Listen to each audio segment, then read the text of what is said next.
Almancil. Aqui é o ponto perfeito de partida para a exploração do interior algarvio, mais conhecido por Barrocal. Primeiro começámos pelas extensões de areia, onde os corpos se bronzeiam, passando aos campos quase planos, assombreados de pinheiros e pomares, até a paisagem a rodar, formando montes redondos, onde começam a predominar as figueiras, amendoeiras e alfarrobeiras, até às hortas frescas, e aí sim, estamos no Barrocal. A Serra do Caldeirão domina o espaço do concelho de Lolé, abrindo amplas perspectivas ao virar de cada curva, no alto de cada monte.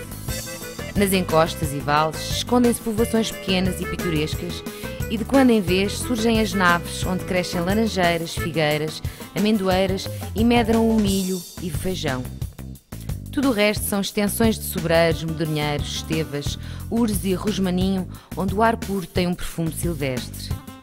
Nos vastos espaços da serra não falta a companhia das aves de rapina, raposas, javalis e coelhos, que criam assim motivos adicionais de interesse para os que desejam descobrir a beleza de um Algarve tantas vezes esquecido.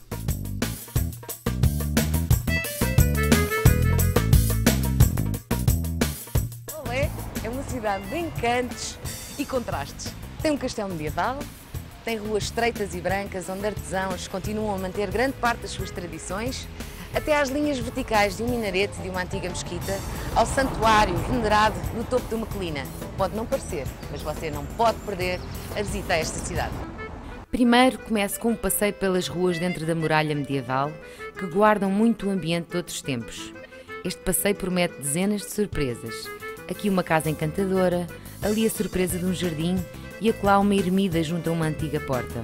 Também é essencial percorrer a parte da cidade que rodeia as muralhas, onde ainda se descobrem artesãos no seu labor secular, recantos como a pitoresca Rua dos Arcos ou da Fonte da Bica Velha, tão procurada em tempos idos pelas mulheres e aguadeiros. Não acaba aqui a visita a Lolé. Falta penetrar no mercado ao gosto árabe do início do século XX e percorrer a Praça da República e outras ruas onde os burgueses ostentavam a sua riqueza numa arquitetura fantasista.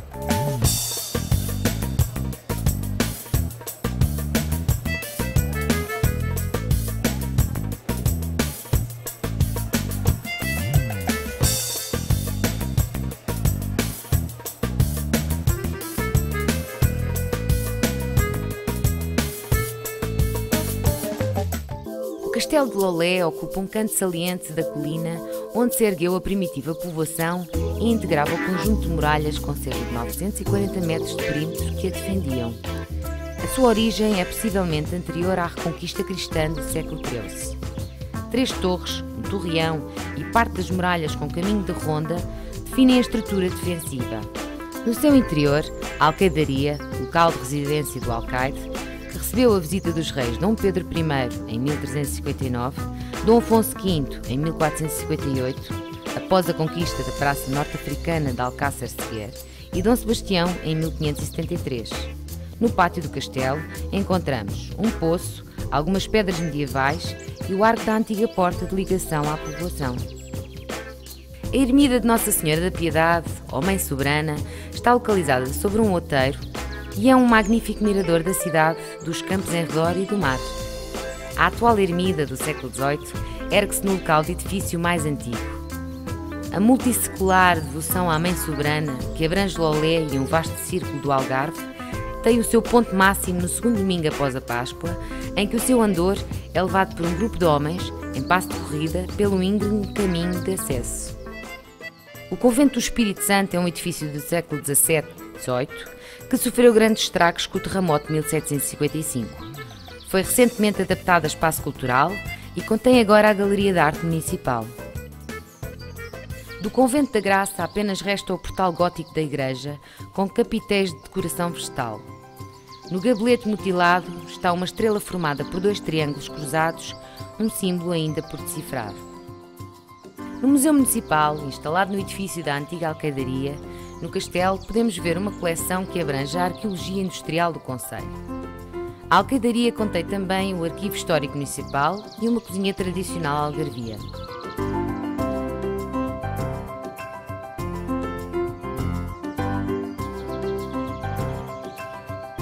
Outro museu interessante é o dos frutos secos. Possui antigas máquinas de partir amêndoa, de triturar alfarroba e outros objetos relacionados com esta atividade.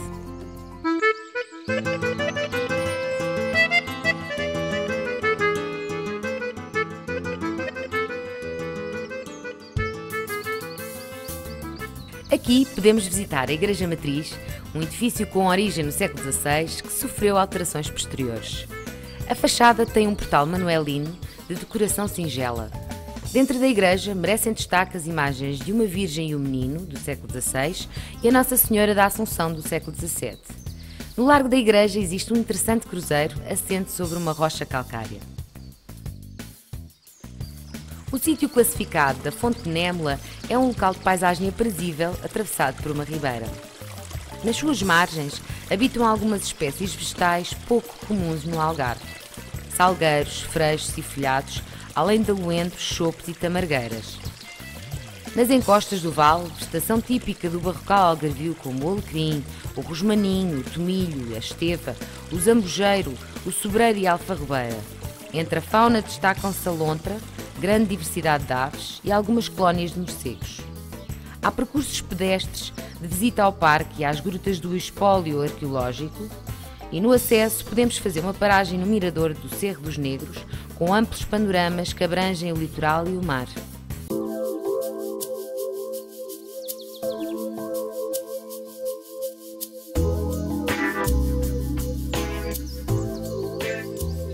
Em Salir, o casario branco da aldeia espalha-se pela colina envolvendo as ruínas do castelo. As suas ruas estreitas continuam a manter a tranquilidade, o branco da cal e as flores.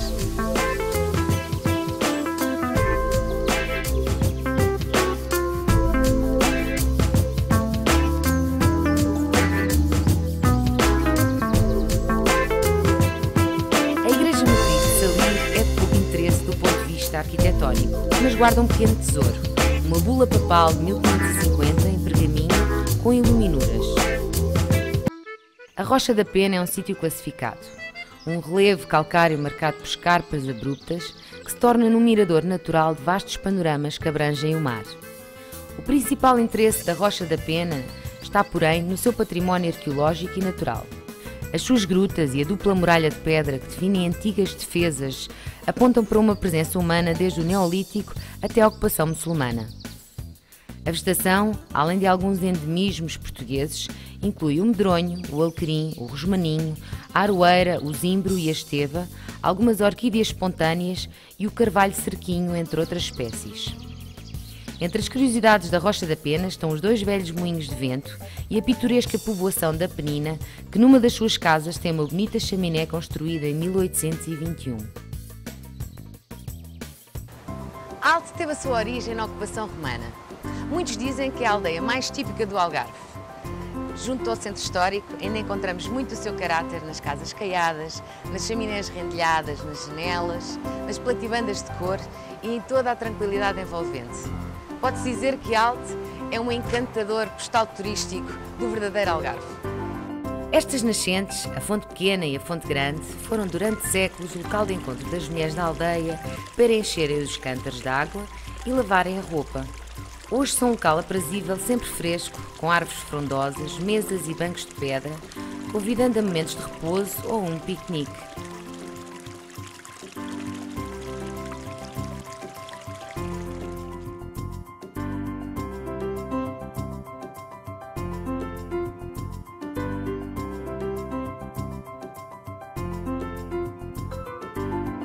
As águas da Fonte Pequena e Grande, que dão origem à Ribeira de Alde, fizeram mover os 9 moinhos da aldeia. Alguns já desapareceram, estão em ruínas ou foram adaptados a novas funções. Restam ainda o moinho da Abóbada, que se sabe já existir no século XIII, e os trabalhos de desvio da ribeira e construção da vala que levava a água aos moinhos, realizados no século XVII.